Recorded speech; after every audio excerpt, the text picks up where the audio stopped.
All right, why don't we get started, and I'll catch the other half of the room on the way out. Thank you so much for being here, and first of all, I just want to thank Jeff and Sandy and Tristan and Skylar for letting us use their backyard. So please give them a big round of applause.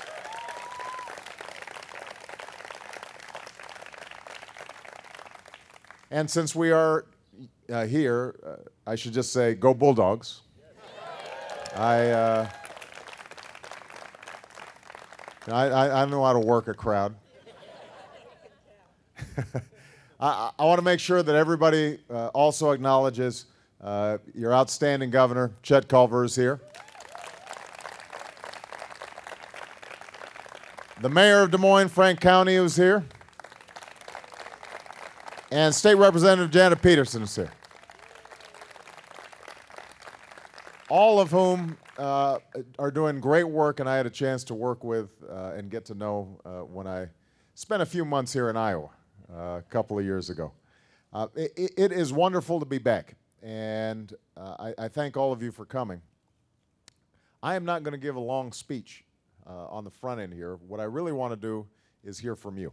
So what I'm going to do is just speak a little bit at the front end about where I think the country's at, how we move forward. It's relevant because there is an election coming up, although I'm going to try to avoid making just a straight political speech here. When I started running for president back in 2008, 2007, 2008, the reason I was willing to go into the race, even though Michelle was not crazy about politics, and I had two young daughters who are the center of my world and I was going to be away from for quite a bit, was a feeling that that the country was at a crossroads, that we had some fundamental decisions to make that we had been putting off for decades. And there are a whole host of individual issues, education and energy and what we do in terms of our foreign policy, a whole bunch of discrete issues that concern me. What concerned me most, I think, was the nature of our economy and how the American dream seemed as if it was slipping away for too many people. From 2001 to 2009, the average wage of middle-class families in America actually declined by 5%. Job growth was slower during that period than at any time since World War II. At the same time as the costs of everything from health care to college tuition were skyrocketing. And so what you had was a situation in which the very top was getting very wealthy,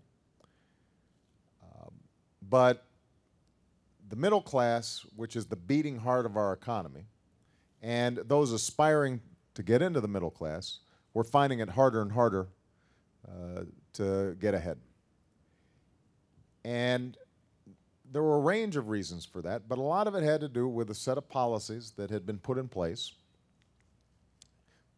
whose basic premise was that if we cut taxes, especially for millionaires and billionaires, and if we cut back on rules and regulations for how our industries and companies operate, and then we cut everybody loose to sort of to fend for themselves, that somehow the economy would automatically grow. And it didn't work. The other thing that was happening was that we were becoming less competitive internationally.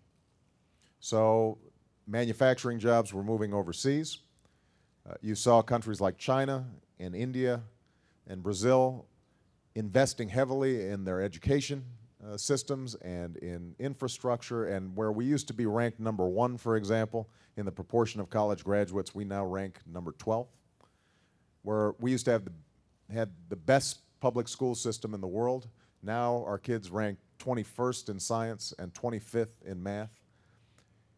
And so slowly, all the things that had made us the most productive country on earth were starting to slip away, and we were losing that competitive position.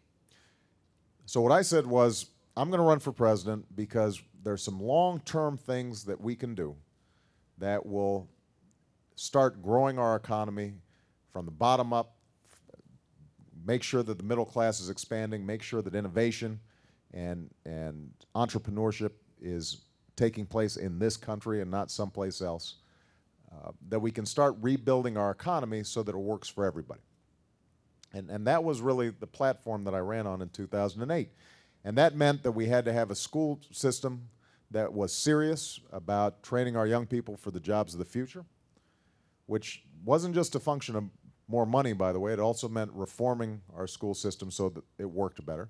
It meant that we made sure that every young person who worked hard and took responsibility was able to afford to go to college without accumulating some huge mountain of debt.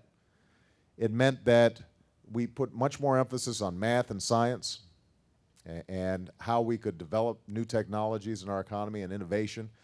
It meant that we started investing more in research and development. We used to typically invest about 3% of our gross domestic product in research and development. That started slipping. I said we had to get it back up. It meant that we invested in infrastructure that would lay the groundwork for a 21st century economy, not just roads and bridges, but also broadband lines, a smart electric grid that could make us more energy efficient. It meant that we had a new energy policy that would focus on clean energy, solar and wind and biodiesel.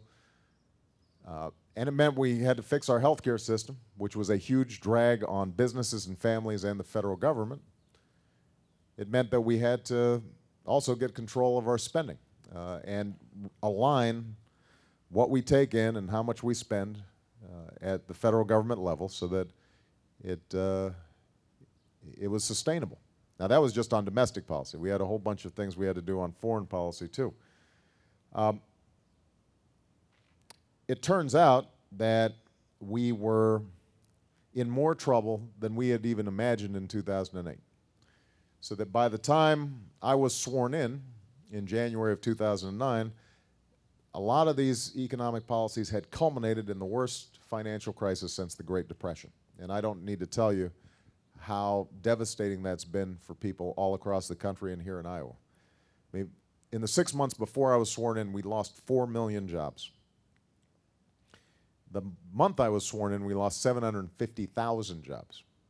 The month after that, 600,000. The month after that, 600,000. So we had already lost most of the 8 million jobs that we were going to end up losing in this recession before any of my economic policies even had a chance to take effect. And the financial system was on the verge of meltdown so that people couldn't even get loans to buy a car. I mean, credit was just shut down. So we had to take a number of emergency measures.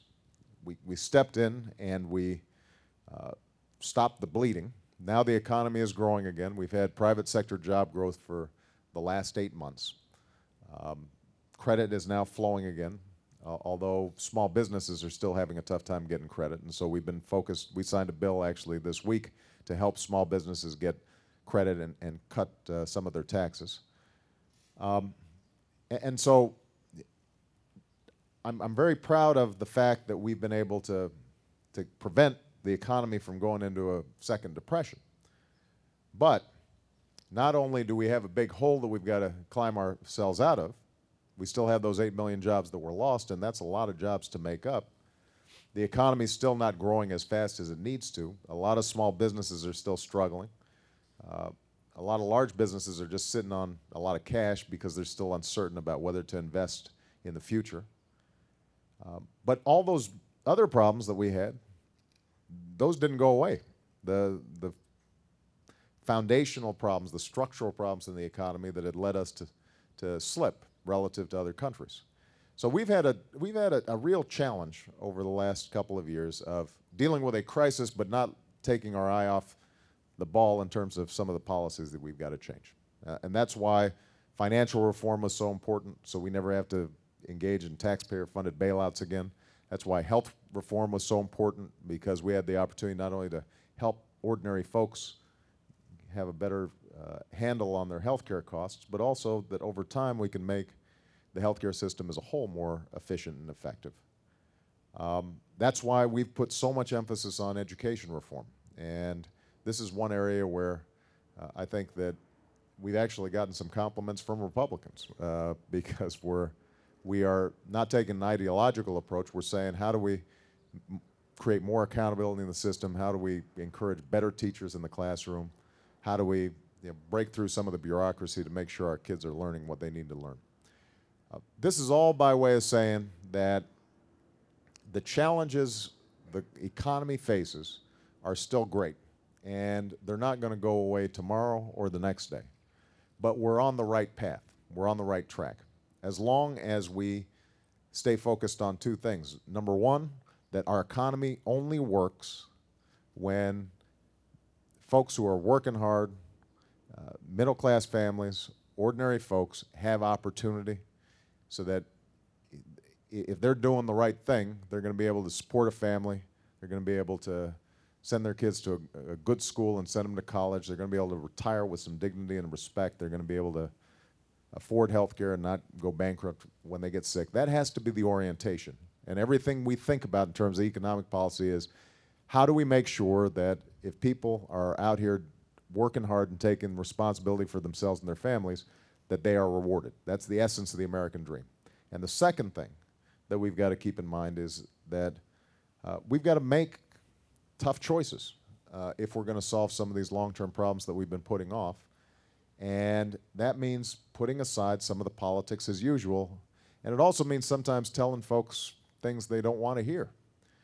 Now, we're in election season, so that second part of the formula is very hard to apply. And I just want to say, and then I'm just going to open it up for comments and questions. When you look at the choice we face in this election coming up,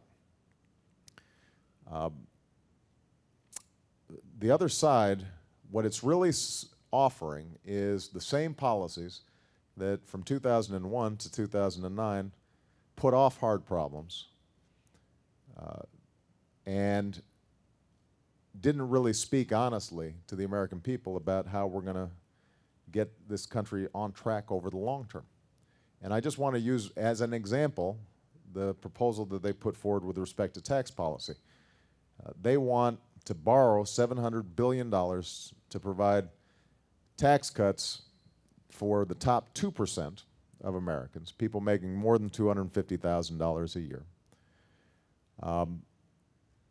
It would mean an average of $100,000 check to millionaires and billionaires. That $700 billion we don't have, so we'd either have to borrow it, which would add to our deficit, or we'd have to cut, just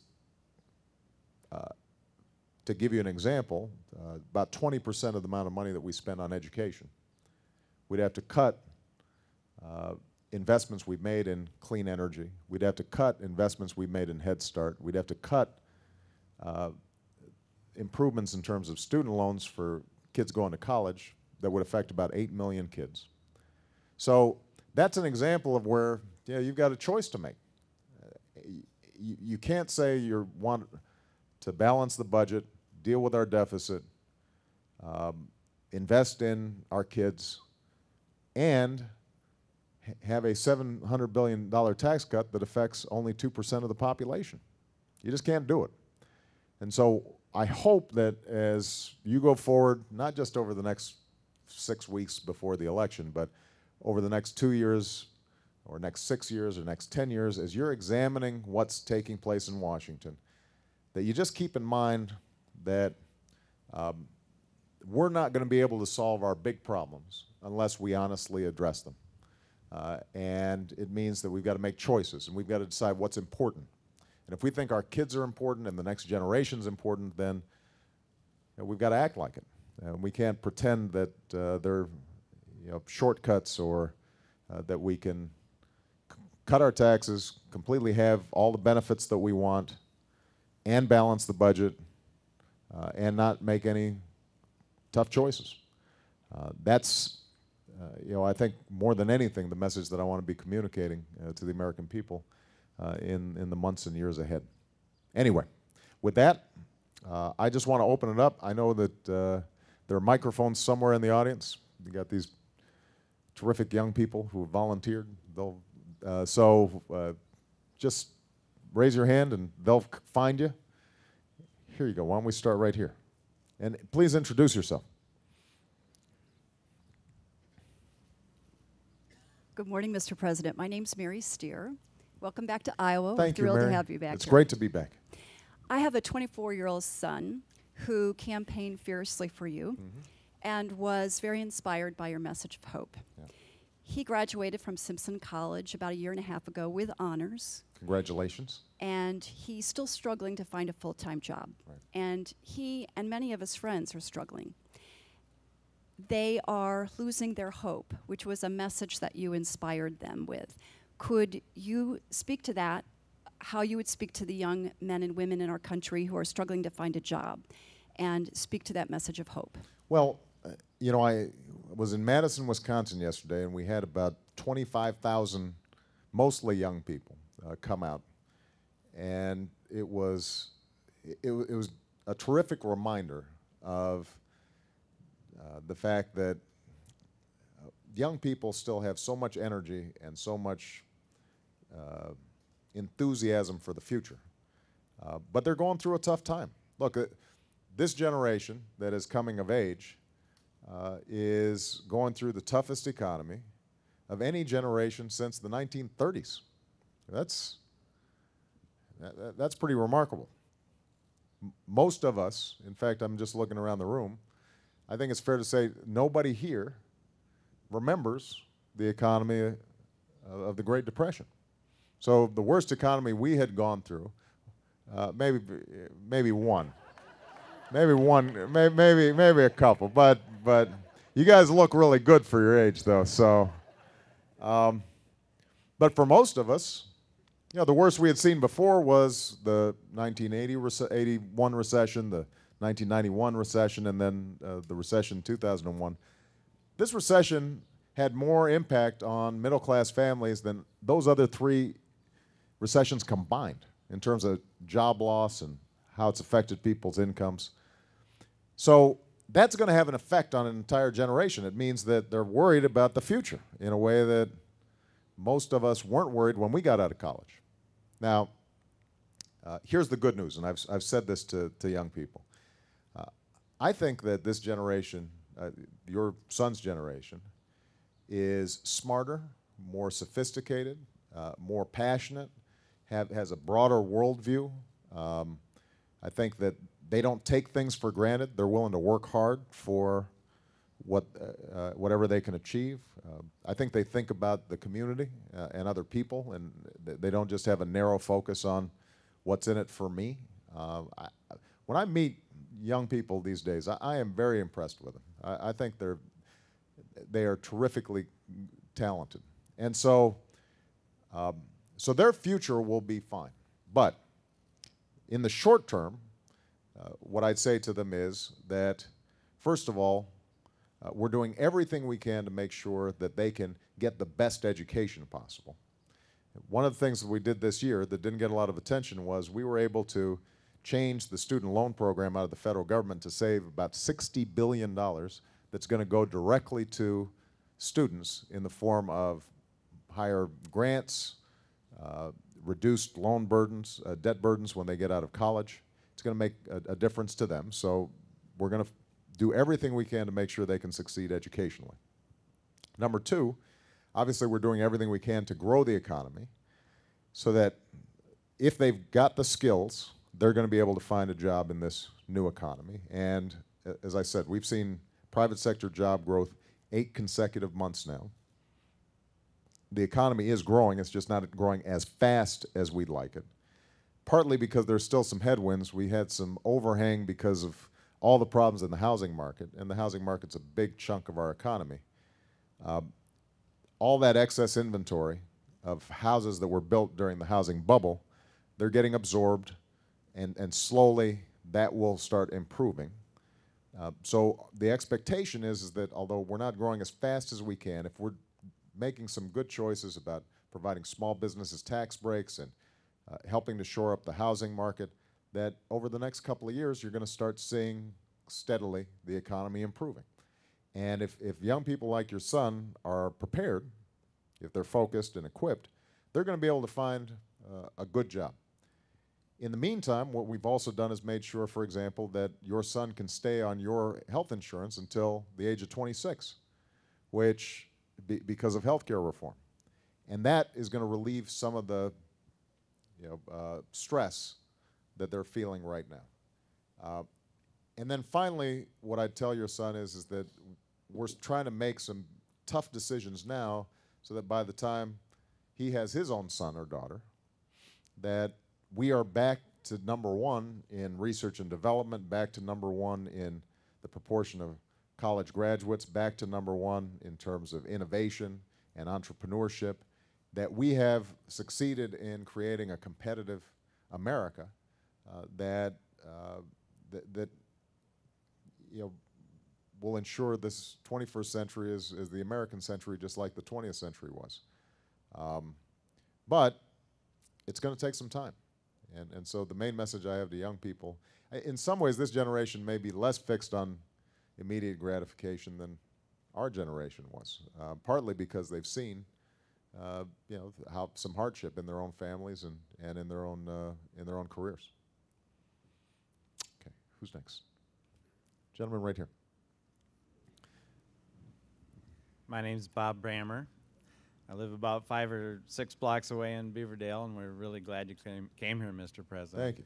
It's not hard to come here. This is a nice neighborhood, by the way. Yes, I mean, it's great. I love these big trees. So, yeah, it's beautiful. My question relates to things halfway around the world and how they affect the economy, particularly the wars and the enormous amount of spending that has gone into that over the last decade, not just the last couple of years. So this is what I'd ask.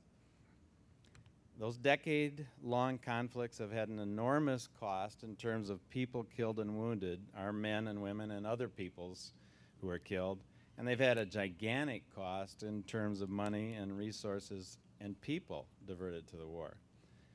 When can we look forward to reducing the huge spending on these wars, and is it possible that kind of funds could help us square up our budget and give us crucial resources to strengthen our economy right here at home? Well, I said at a speech I made at West Point talking about Afghanistan that I'm interested in nation building here at home. That's the nation I want to build more than anything else. As you know, because it was a big issue when I was campaigning here in Iowa, I was opposed to the war in Iraq from the start. I made a commitment that I would bring that war to a responsible end. We have now ended our combat mission in Iraq, and we've pulled out 100,000 troops out of Iraq since I was in office. So, so that's a commitment we followed up on. Now, Afghanistan was a war that most people right after 9/11, I think, overwhelmingly understood was important and necessary. We had to go after those who had killed 3,000 Americans. We had to make sure that al-Qaeda did not have a safe haven inside Afghanistan to plan more attacks. And you can speculate as to whether if we hadn't gone into Iraq, we had just stayed focused on Afghanistan, whether by now we would have created a stable situation and we would not have a significant presence there. But that's not what happened. And so when I walked in, what we had was a situation in Afghanistan that had badly deteriorated over the course of 7 years, and where the Taliban was starting to take over half of the country again. You had a very weak Afghan government, and in the border region between Afghanistan and Pakistan, you had al-Qaeda still plotting to attack the United States. Now, I had said during the campaign, we need to make sure that we're getting Afghanistan right. And what I committed to when I came into office was we'll put additional resources, meaning troops and money on the civilian side, to train up Afghan forces make sure that the Afghan government can provide basic services to its people. But what I also said is we're not going to do it in an open-ended way. We're going to have a time frame within which Afghans start having to take more responsibility for their own country. And I said that on July of next year, we're going to begin a transition of shifting from U.S. troops to Afghan troops in many of these areas. Now, the situation there is very tough. You know, Afghanistan is the second poorest country in the world. There are a lot of countries in the world. This is the second poorest. It has a 70% illiteracy rate. Afghanistan was much less developed than Iraq was. And it had no significant traditions of a strong central government that could provide services to its people, or a civil service, or just the basic infrastructure of a modern nation state. So we're not going to get it perfect there. It is messy, it is hard, and you know, the toughest job I have is when I deploy young men and women into a war theater, because some of them don't come back, and I'm the one who signs those letters to family members, offering condolences for the enormous sacrifice of their loved ones. But I do think that what we are seeing is the possibility of training up Afghan forces more effectively, keeping pressure on al-Qaeda so that they're not able to launch big attacks, and that over the next several years, as we start phasing down, those folks start lifting up. Here's the impact it'll have on our budget. You know, there are going to be still some hangover costs from these two wars. The most obvious one being veterans, which we haven't always taken care of as well as we should have, and I've had to ramp up veterans spending significantly because I think that's a sacred trust. They've served us well, we've got to serve them well. And that means services for post-traumatic stress disorder, reducing backlogs in terms of them getting disability claims, help specifically for women veterans who are much more in the line of fire now than they'd ever been before. All those things cost some money. So there's even as we start winding down the war in Afghanistan, it's not as if there's going to be a huge peace dividend right away. But what it does mean is we'll be able to more responsibly manage our military budget. And this is another example of where you can't say you want to balance the budget and not take on reform in the Pentagon. I mean, we've already pushed hard to eliminate some weapons programs in the Pentagon budget that the generals, the people who actually do the fighting, say we don't need. But getting those programs shut down is very difficult because typically there's not a single weapons program out there that doesn't have some part being built in 40 different congressional districts in 10 or 20 different states so that everybody has a political vested interest in keeping it going. And Bob Gates, my defense secretary, has been really good about pushing hard on that, and we've won some battles, but that's going to be an area that we're going to have to take a serious look at as well when we put forward a plan for getting a handle on our long-term debt and deficits. Okay? All right. I'm going to go boy, girl, just to make sure everybody knows I'm fair here. Right here.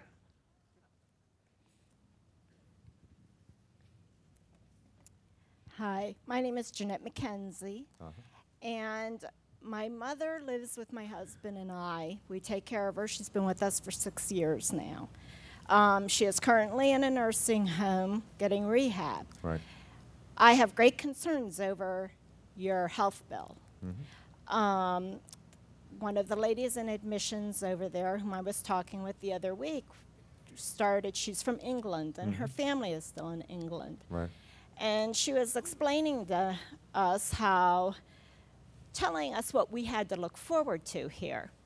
Her sister worked as a nurse in the same hospital for 20 years. She was 55. She was told she needed open heart surgery. She was put on a 10-year waiting list. 3 years later, she had a major heart attack, and they were forced to give her that surgery that she needed. Right. I realize you're saying, you know, the 26-year-olds will have health insurance. They don't have to worry about that. Right. My mother always told me, the older you get, the faster time goes. And when she said that to me years back, I thought she was crazy. Yeah, I've noticed this too. Yeah. And these 26-year-olds in a heartbeat are going to be 50, Right. 55. When you're young, you're supposed to be able to work hard for what you want. You build up your income. You further yourself so you can retire and have peace of mind. Right. It's hard to, I can't fathom now, how can you be excited in your youth when you have to save just to protect yourself health insurance-wise when you reach our age? Let me ask you a question, though. Because you said you're worried about my health reform bill, and the nurse said, here's what you have to look forward to. Is your mom on Medicare? Yes. Yeah. So Yeah, there's nothing in our health reform bill that is going to impact whether your mom can get heart surgery if she needed it. We didn't change the core Medicare program. So unless there's something specific that you're worried about. Medicare doesn't start until you're 65. No, I understand. Right. I'm talking about 50, 55 Okay. years old. All right. So you if know. if you're not on Medicare, Yes, right. and do you have health insurance? Yes, right Okay. now, yeah. Right. So there's nothing in the bill that says you have to change the health insurance that you've got right now. I just want to identify what your worry is, because I want to say you shouldn't be worried about it. But what is it that you think might happen to your health insurance as a consequence of health care reform? Okay, what I'm concerned about is, just say if my husband got laid off. Right. Say we had no health You had no health care insurance. insurance. Okay. Now, right now, before reform, if you had no health insurance, you'd just be out of luck. All right. Okay. And then we'd get the government-run health insurance, right? Well, no. Is that what you're saying? No, here's the way it would work. So let me just kind of map it out for you. If you are already getting health insurance on your job, then that doesn't change. You know, health insurance reform was passed 6 months ago. I don't know if anybody here has gotten a letter from their employer saying you now have to go into government-run health care because we can't provide you health insurance anymore. I mean, that hasn't happened, right? So you're keeping the health insurance that you had through your job, and the majority of people still get health insurance through your job. The only changes we made on people's health insurance who already have it was to make it a little more secure by saying there's certain things insurance companies can't do, a patient's bill of rights, basically. So insurance companies can no longer drop your coverage when you get sick, which was happening. Sometimes there were some insurance companies who were going through your policy when you got sick to see if you had filled out the form wrong, you hadn't listed some infection that they might call a pre-existing condition, et cetera, a bunch of fine print that led people not having health insurance. So that was one thing that we said. We said also you can keep kids on your health insurance till they're 26. That children with pre-existing conditions had to be covered under health insurance. So there were a handful of things that we said insurance companies have to do, just as good business practices to protect consumers. But otherwise, you can stay on your employer's health care. So that's if you have health insurance. The other thing we did was we said, a lot of people who don't have health insurance is because they work for small businesses who have trouble affording health insurance because they're not part of a big pool. They're not like a big company that has thousands of employees and they can negotiate because the insurance companies really wants their business. So what we said was, let's provide tax breaks to small businesses so they're more likely to buy health insurance for their employees. And right now, about 4 million businesses across the country are now getting a tax break, a tax credit if they provide health insurance for their employees that can save them tens of thousands of dollars. So that's the second thing. And the third thing we said was, okay, if you don't have health insurance, I'd say just say your job doesn't offer you health insurance or you lose your job, then what we're going to set up is what's called an exchange, which is basically a big pool. You become part of this big group of people, just like as if you were working for a big company or a big university like Drake. You become part of this pool, and you'll be able to buy your own insurance through this pool, but the rates will be lower and you'll get a better deal because you've got the bargaining power of these thousands or millions of people who you're buying it with. You'll still have a choice of plans. You'll have a choice of Blue Cross, or you'll have a choice of this plan or that plan, but you'll be buying it through a pool. And if you can't afford it, then we'll provide you some subsidies to see if we can help you buy it, so make it affordable. So that's essentially what health reform's about. Now, what that means is that you're not going to be forced to buy a, quote, government-run health care plan. The only thing that we have said is that if you can afford to get health care and you're not getting health care, well, that's a problem, because that means when you get sick and you have to go to the emergency room, everybody else here has to pay for it. And that's not fair. So we've said if you can afford to get health care, we're going to make sure that you can afford it, but you've got to have some basic coverage so that we're not subsidizing you. Everybody else isn't paying an extra $1,000 on their premiums to cover you. All right. We all agree. Okay. There needs to be Right. health reform. Right. Okay. We just moved out here a year ago from Las Vegas. Right. Okay. There are illegal immigrants that are getting free health care right now.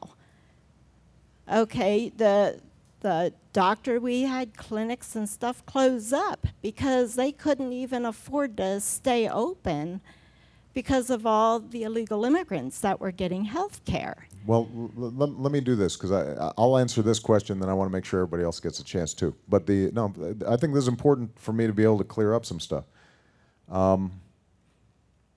There's no doubt that there are probably,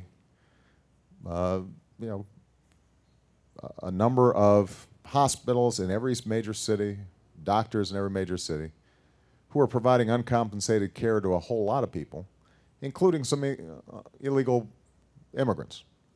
I mean, basically, most doctors and nurses that I meet, their whole reason for being in the profession is to help people. And so if they see somebody coming into the emergency room, if there's some child who's badly injured or sick,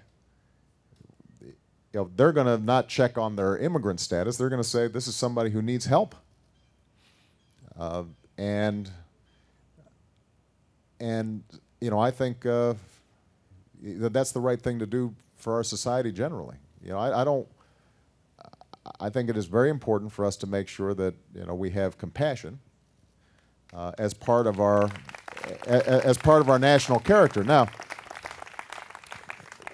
the thing I want to point out, though, is that first of all, there's nothing in my health care plan that covers undocumented workers, right? So that's not part of health reform.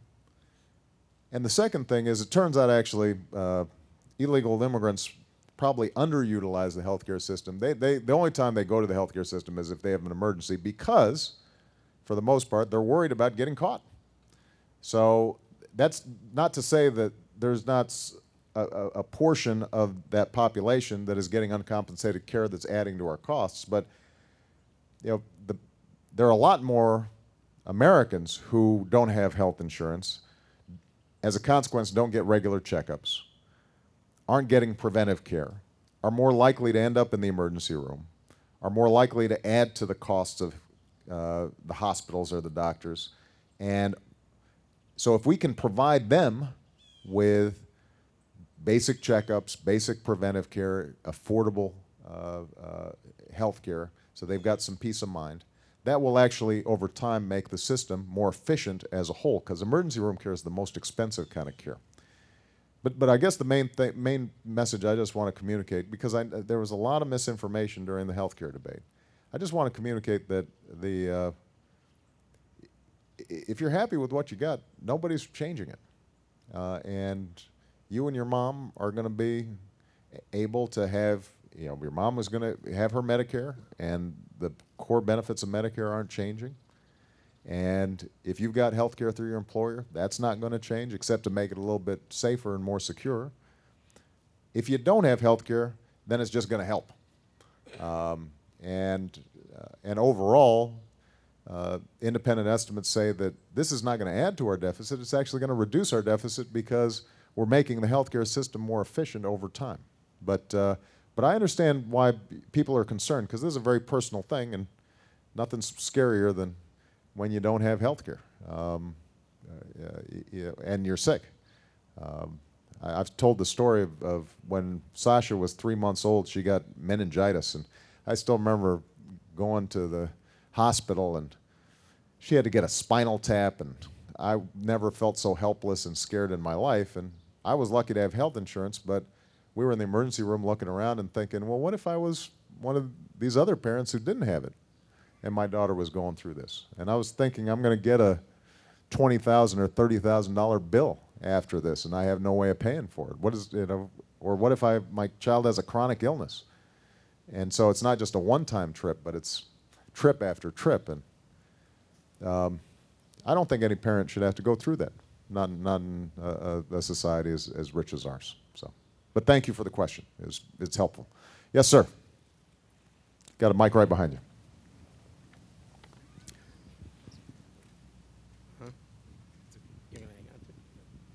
President Obama, first, thanks for allowing us the opportunity to meet with you here in Iowa. Yeah, especially since I'm a great graduate, I'm especially thrilled to be here because I'm testing my education, my graduate degree at least. Anyways, I moved here from Chicago about 30 years ago. You still got It's a nice town. You still got a little Chicago in you. Yeah, it's still going to be there. I will still argue with you on anything. But I think the reason I stayed here was it was a wonderful place to start a business. I got a master's here, and I started a small business with $200 and a big dream, and I was 25 years old. I'm 53 now. I've been in business 28 years. We went from what was myself to now almost 100 and some employees and about 200,000 square foot of manufacturing. That's, what kind of businesses? We manufacture promotional products, and we actually make those bag signs you see in all the political yards. Right. We do all the printed T-shirts for every juvenile diabetes walk. That's great. And, the beauty of my background is I actually came from a medical background. My father, my father-in-law, my brother-in-law, everybody's a doctor, all in Chicago. So I was supposed to be a doctor. But, I came here and I said, well, I sort of like business. I like making deals. So we got started in business, and we started out as an ad agency. And I guess as we got into it, we realized that the key thing is to have a product to sell so that you could sell truckloads of something rather than to sell one thing at a time. And so we did wholesale the way most people would like to do wholesale. And part of that meant importing. It meant trips to China 25 years ago. And it meant 25 years of growing the business. I always hear, and I'm never confrontational, I'm sure everybody here will tell you that, but I always hear that we're trying not to tax anybody but the people that make over that $250,000, that elitist 2%. Any viable, strong, competitive business, and the name of our business is Competitive Edge. 30 years ago, before CNN ever used it as a term, the hope is that you're supposed to grow profitability so you can grow your business. When I went in as a young man at 25 and said, how about a bank loan? There was a bank right across the street, and they really weren't interested in myself unless I was buying a boat or a car and I was going to make payments. They didn't understand the business. 25 years go by very quickly, unfortunately, and you find yourself looking around.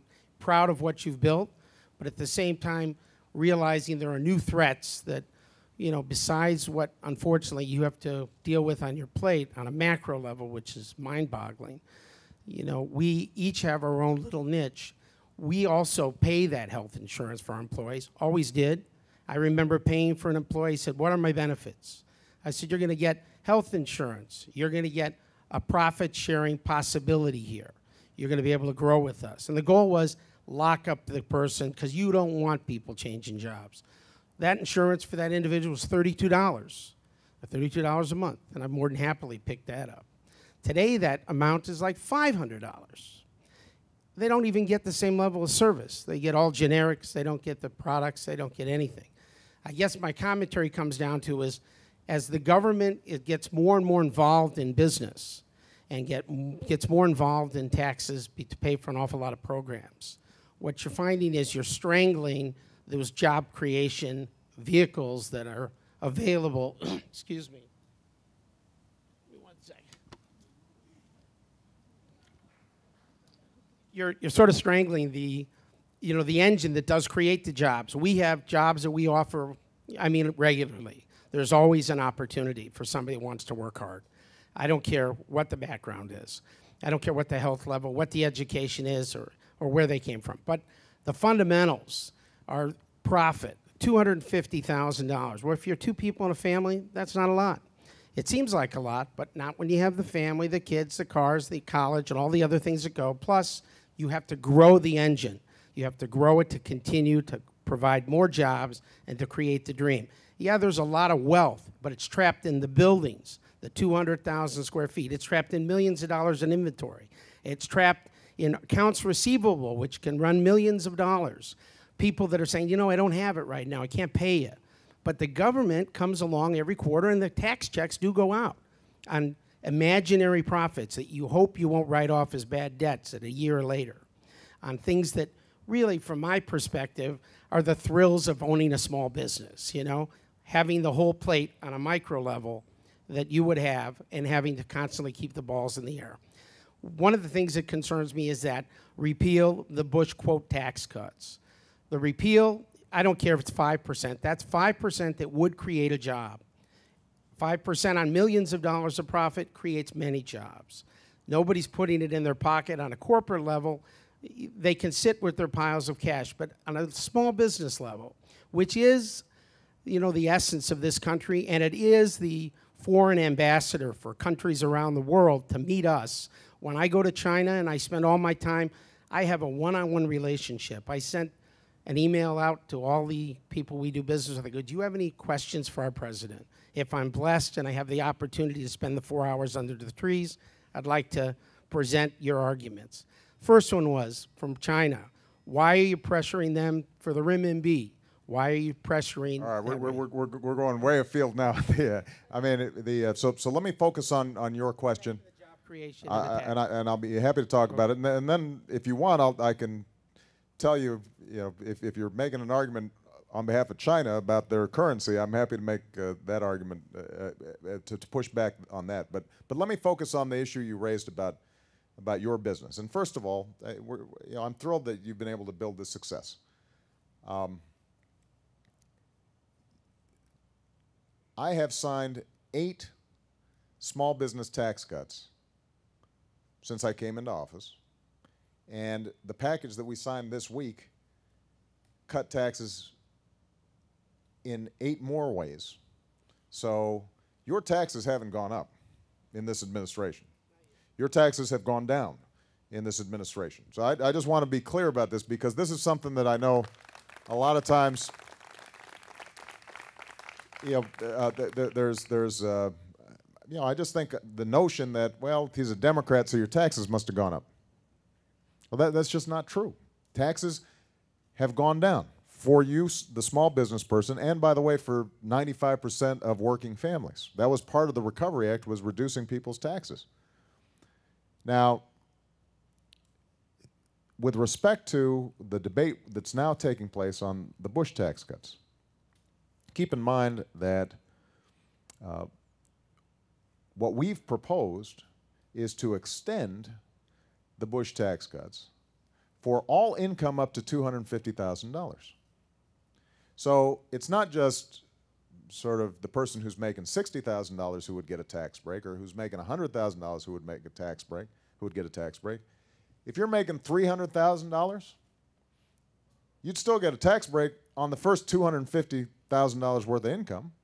You'd pay a slightly higher rate on the $50,000 above that. If you make $500,000, you'd still be having tax relief on the first half of your income.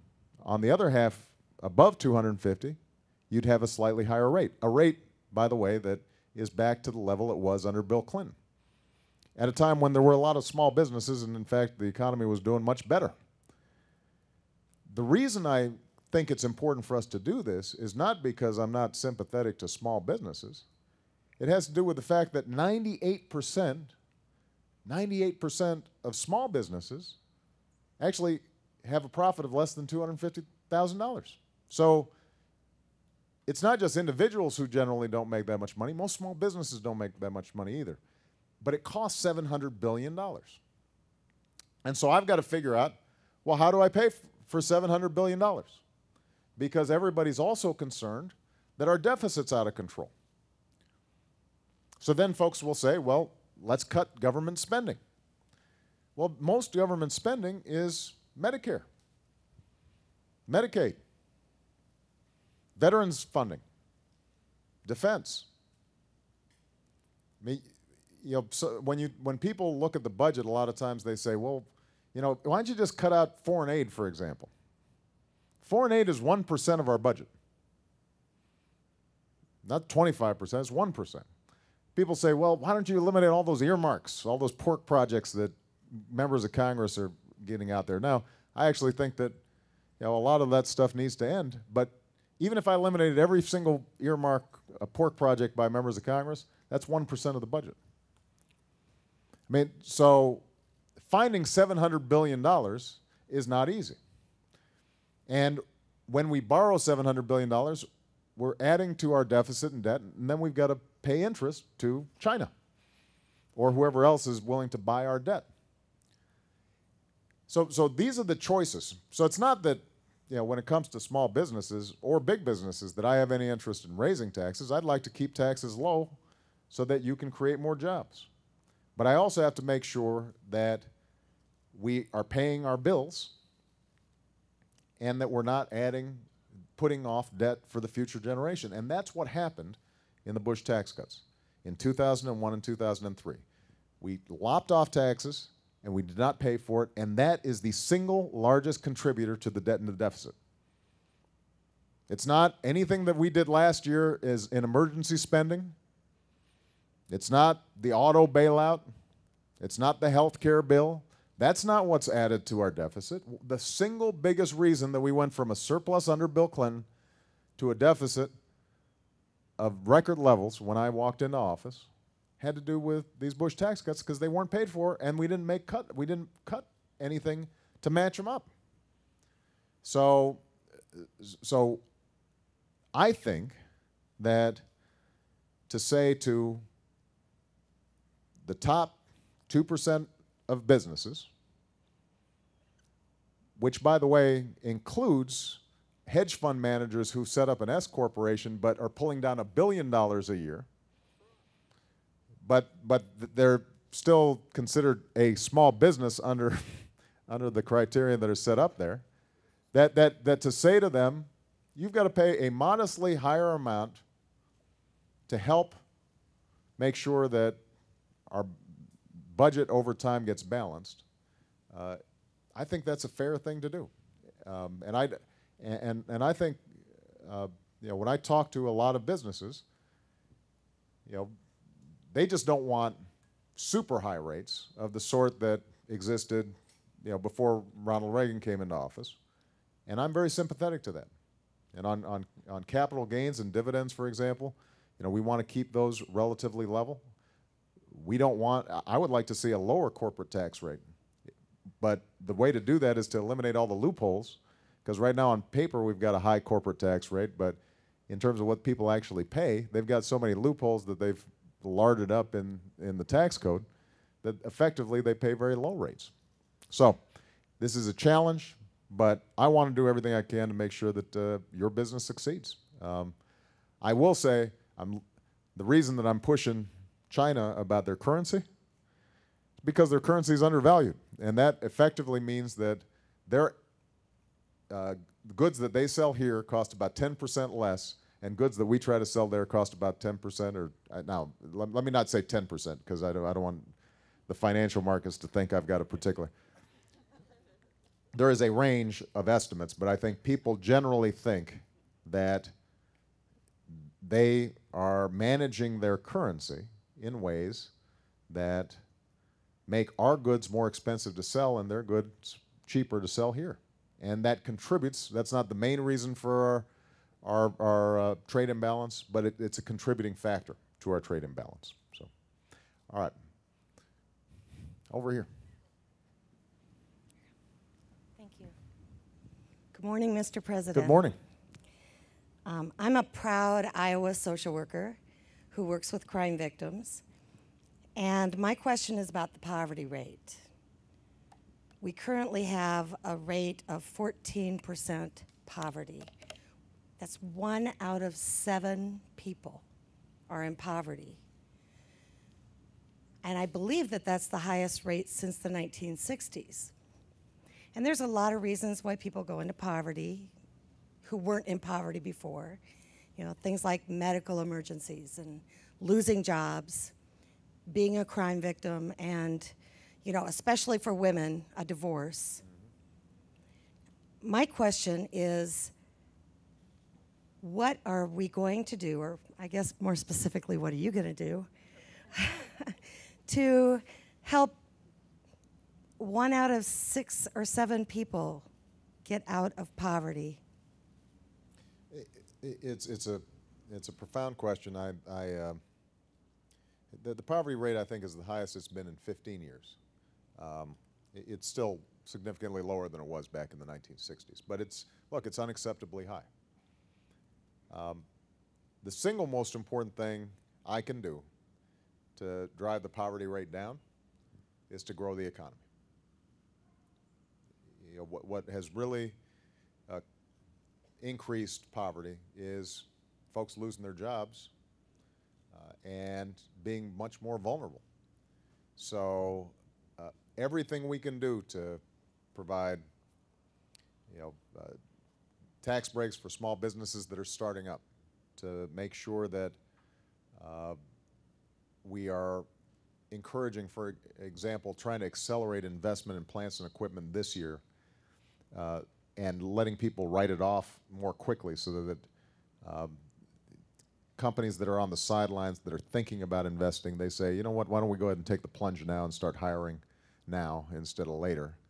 All that can make a big difference in terms of growing the economy, reducing the unemployment rate. That'll reduce the poverty rate. The second most powerful thing I can do to reduce the poverty rate is improve our education system.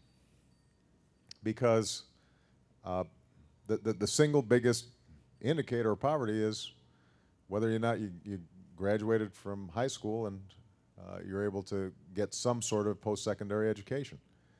And right now, too many of our schools are failing. So this week, we spent a lot of time talking about the education reforms we've already initiated. As I said, we set up something called Race to the Top. And it was a simple idea.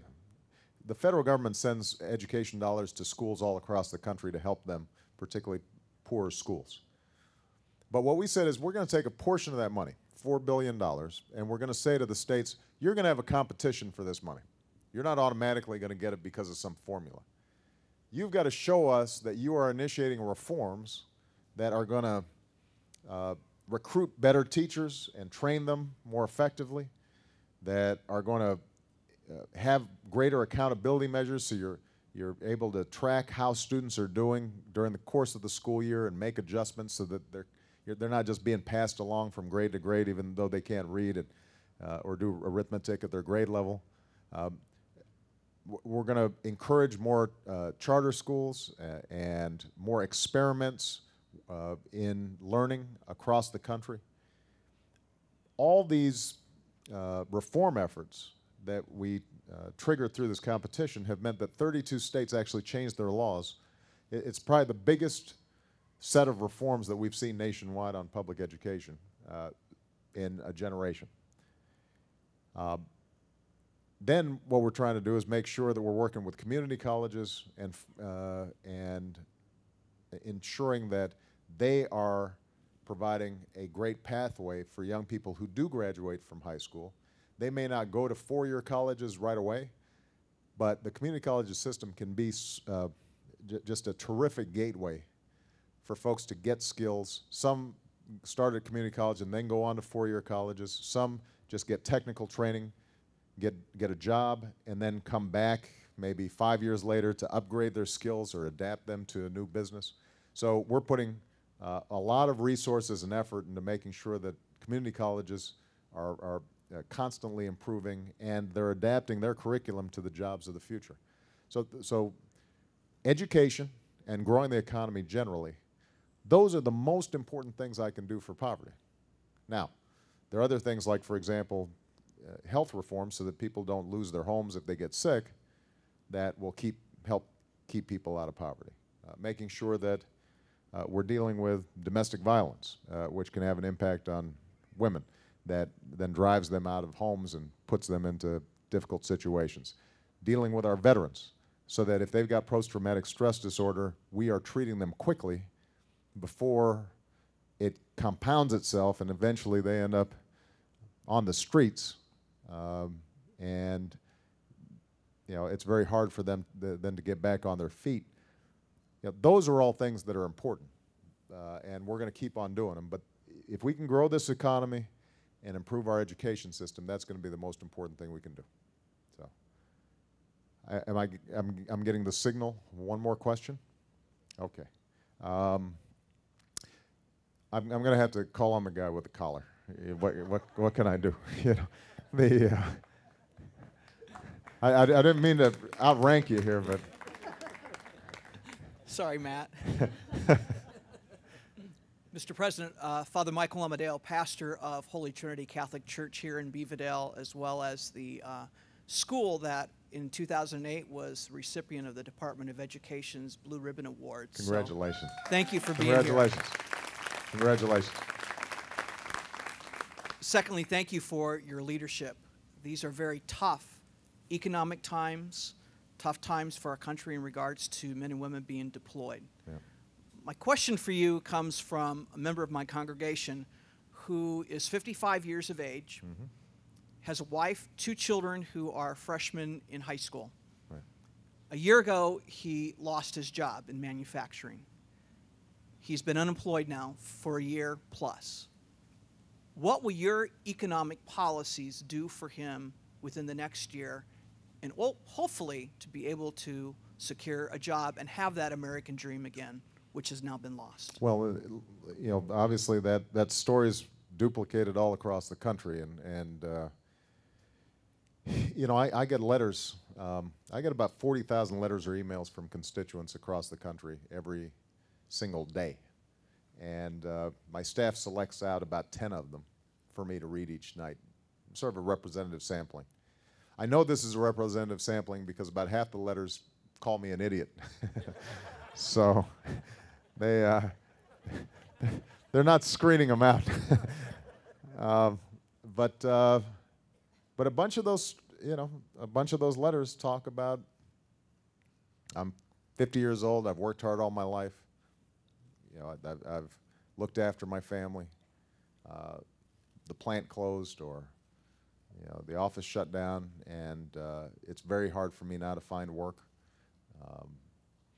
You know, the jobs that are available pay, you know, 20–30% less than what I was making before. Sometimes the parents write about them feeling ashamed that they can't provide for their kids the way they wanted to. Sometimes I get letters from kids who aren't at all ashamed of their parents. They love their parents, they're proud of them, but they know that their parents are feeling bad, and so they write to me saying, you know, I wish you could just do something because my dad or my mom, they look like they're losing hope, and they're lost, and I feel bad.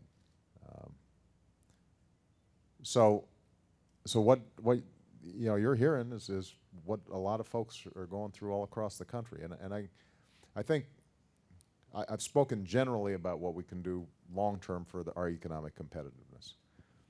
There are some things that we're doing immediately to try to improve the business climate. So as I already mentioned, trying to get businesses who actually have a lot of cash, they're making profits now, to invest those profits now as opposed to sitting on the sidelines or holding them. In plant and equipment and research and development, we're trying to change sort of the incentive structures and the tax codes to spur on additional business investment. If the member of your congregation, your parishioner, was in manufacturing, one of the things that we think holds a lot of promise is the whole clean energy sector, because some of the manufacturing jobs that have been lost just won't come back, partly because manufacturing has become much more efficient. I mean, a lot of people think that the reason manufacturing has gone down so fast is because all these jobs have been shipped overseas. Well, that's a contributing factor. There's no doubt China took a whole lot of our manufacturing jobs. Prior to that, Mexico. Next will be Vietnam or Malaysia or other countries, just because their wages are much lower. But, and frankly, it's also because sometimes our trade deals weren't enforced very well. And one of the things that I'm saying is I believe in free trade. I think that it can grow our economy. We already heard from a businessman who is involved in international trade, but I think it is very important to make sure that trade is fair and that each side is being treated equally. And right now, that's not always the case. But it turns out that a lot of manufacturing has declined just because it's gotten so much more efficient. You go into a steel plant now that used to take 10 folks to put out 1 unit of steel. Now you need 1 person with a computer. When you go into just about any manufacturing plant these days, so much of it is automated. You've got these robot arms, and it's all clean and pristine, and it's a different type of industry now. So that's where a lot of jobs have been lost. But here's the good news. The clean energy sector, I think, is going to be a huge growth sector. And what we did during the Recovery Act was we invested in companies, including companies here in Iowa. I was out at a wind farm. Where was that? Out in Fort Madison. Siemens, where you go here and what was just a shutdown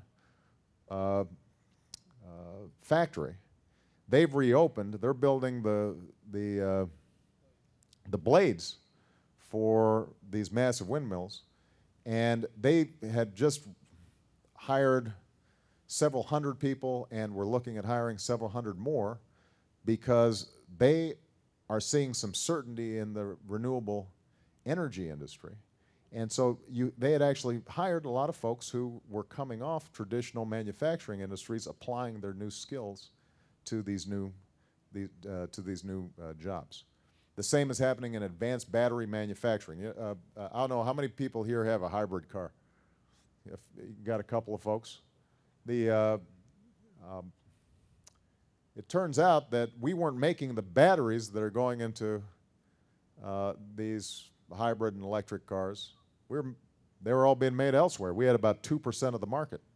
So as part of the Recovery Act, what we said was, let's invest in creating our own homegrown advanced battery manufacturing. And we're on track now by 2015 to have 40% of the market. And we were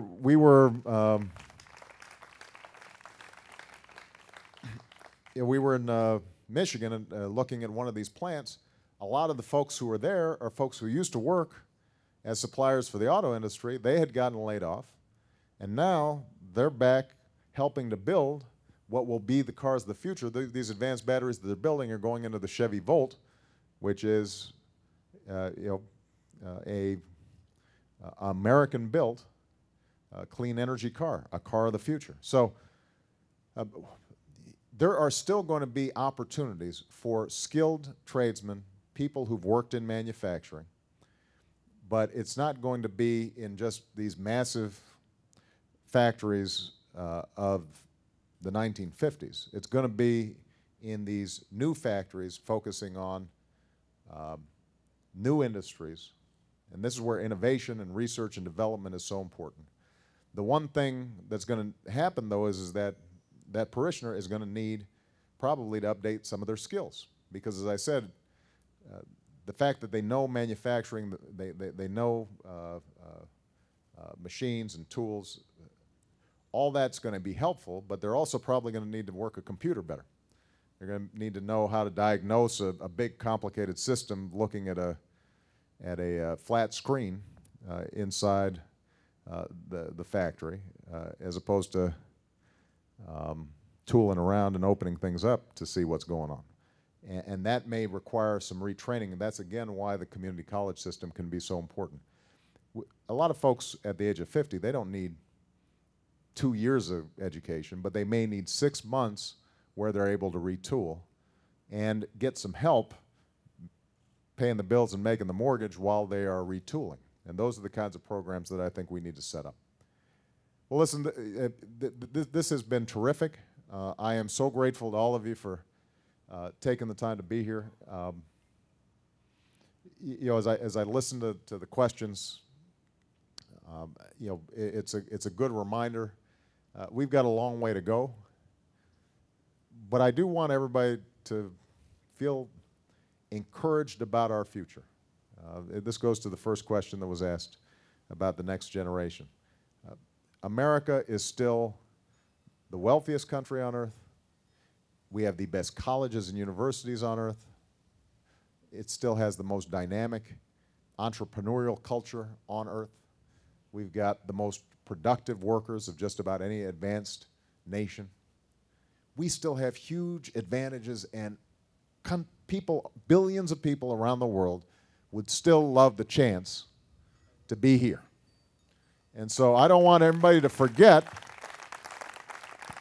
that, you know, that we've been through tougher times before, and we're going to get through these times.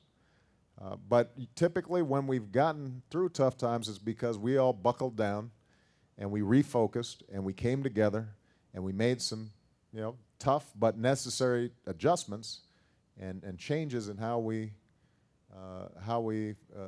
approach the future. And I'm confident we're going to do that again. But it's going to happen not just because of me, the president. It's going to happen because of individual small businesses. It's going to happen because of what's happening in congregations. It's going to happen because of what young people are doing, thinking about their future and how they're applying themselves to their studies. You know, all of us are going to have to be pulling together and you know, refocusing on the future and not just the present. If we do that, we're going to do fine. So thank you very much, everybody. Appreciate it.